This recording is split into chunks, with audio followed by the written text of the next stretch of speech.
Yeah, it's good from Ayala. Yeah. And you know what? Coco Gauff is calling it a night.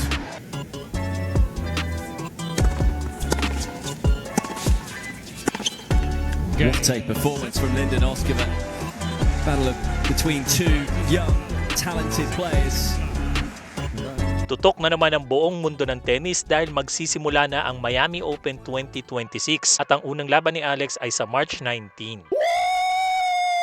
Yeah, baby! Ano nga ba naghihintay sa ating pambansang raketa sa anniversary ng kanyang dream run sa Miami? Narito ang mga storyang aabangan nating lahat. Pinakamalaking challenge ng kanyang karir ang kakaharapin ni Alex sa pagbabalik niya sa Miami, Florida. Nakaabot si Alex sa semifinals noong Miami Open 2025 at nagtamo siya ng 390 ranking points. At sa kauna-unahang pagkakataon, kailangan niyang depensa ng ganito kalaking puntos. Kahit meron ulit siyang first round bye na advantage, di pa rin siya pwedeng makampante. Dahil pag natalo siya sa unang match, mapabawasan siya ng 380 points at pwedeng bumagsak ang ranking niya sa labas ng top 50. Para siyang nagsimula ulit ng 2026 at pwede itong makaapekto sa kanyang mentality at momentum sa mga susunod na laro. Speaking of mentality, yan naman ang dahilan kung bakit ganito ang thumbnail ng video na ito. Pinupuri si Alex dahil sa kanyang maturity at poise kahit na dehado sa laro. Pero ngayong mas matindi ang pressure, may lalabas kayang darker side si Alex? May mga top players na gaya ni Iga Swiatek at Mira Andreeva na nag-meltdown sa nagdaang Indian Wells Open dahil sa pressure.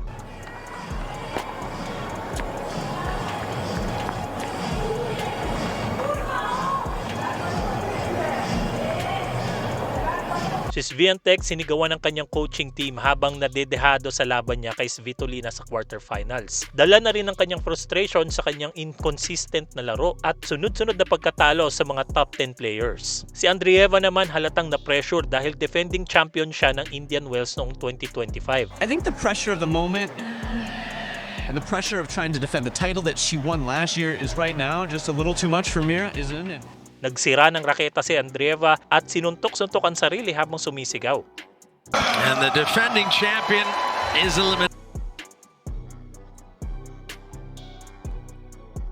Pinagbunto na niya rin ng galit ang mga audience habang papalabas siya ng court. Parehong bumaba sa ranking ang dalawa. Patunay na kahit sino ay pwedeng maapektuhan ng emosyon pag napipressure. Ang tanong, anong mental preparation kaya ang ginawa ng team ni Alex para hindi siya mauwi sa ganito? Inaabangan din dito sa Miami ang posibleng rematch ni na Alex at Iga Swiatek. Wildcard lang noon si Alex at wala pa sa top 100 pero nasindak ang mundo nang pabagsakin niya ang world rank number 2 sa quarterfinals sa score na 6-2, 7-5. Dito nakilala si Alex at tuluyan nagpabago ng kanyang karir. Kasalukuyang tablang dalawa sa kanilang head-to-head matchup. Kaya tinitingnan din dito kung sino ang unang makakalamang sa panalo, kung si Alex ba o si Swiatek. Inaasahan din na makakasama ulit ni Alex Ayala ang kanyang coach na si Juan Bosch sa Miami. Mapapansin na sa Indian Wells, hindi kasama ni Alex si Bosch. At sa halip ay si Sandro Viani ang naging attending coach niya sa tournament na ito. Di natin alam kung anong dahilan ng mga pagbabagong ito, whether logistics lang o talagang nag-e-eksperimento sila kung sino mas effective na coach. Pero ang malinaw ay magkakasama muli si Alex at Bosch sa Miami. At finally, masusukat na naman ang star power ni Alex. Kung noong nakaraang taon, nasa side courts lang siya,